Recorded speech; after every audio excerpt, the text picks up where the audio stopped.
hello लोगोफोर welcome back to माय YouTube channel ओमफ्राय आङो दिनै रिल्स बानायनायमोन आरोना ओमफ्राय मा होनो रिल्स माने बानायनो लुबैनाय आरो आङो ओमफ्राय दख'ना गोदान गाननानै आं रिल्स बानायबाय आरो ओमफ्राय आङो एडिटखौ आं सिगाङावबो खिन्थाखादोंमोन आङो काइन मास्टाराव खालामो होननानै बिनिफ्रायनो आङो दानख'नानै नोंथांमोननो देखायनो नाजाबाय आरो नै नायदो नोंथांमोना माबायदि खस्थ' जायो रिल्स बानायनायाव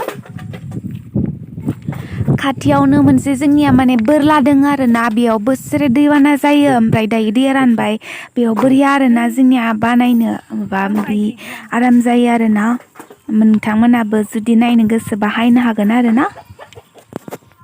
आङो दिनै मा होनो खावलायखौ बाहाय गोजा गोजा आपेल खालामबाय आरोना ओमफ्राय मोजां माने आं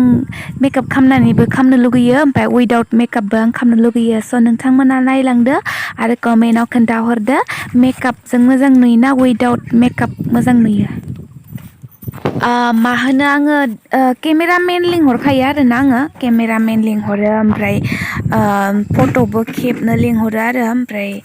आं ओमफ्राय थिनो आरो बिसा खेब बे बैसा खेब होननानै आं थिनो आरोना ओमफ्राय बिदिनो खेबो आरो मोजां मोनो आङो जि गरमबाबो गरमखौ गरम सानालासे आङो बानायबाय आरोना रिल्सखौ ओमफ्राय बिदिनो बानायनो गोसो जानानै बानायस्राबाय आरो आङो बेसेनोसै नेक्स्ट भिडिअ लोगो मोनगोन बाय बाय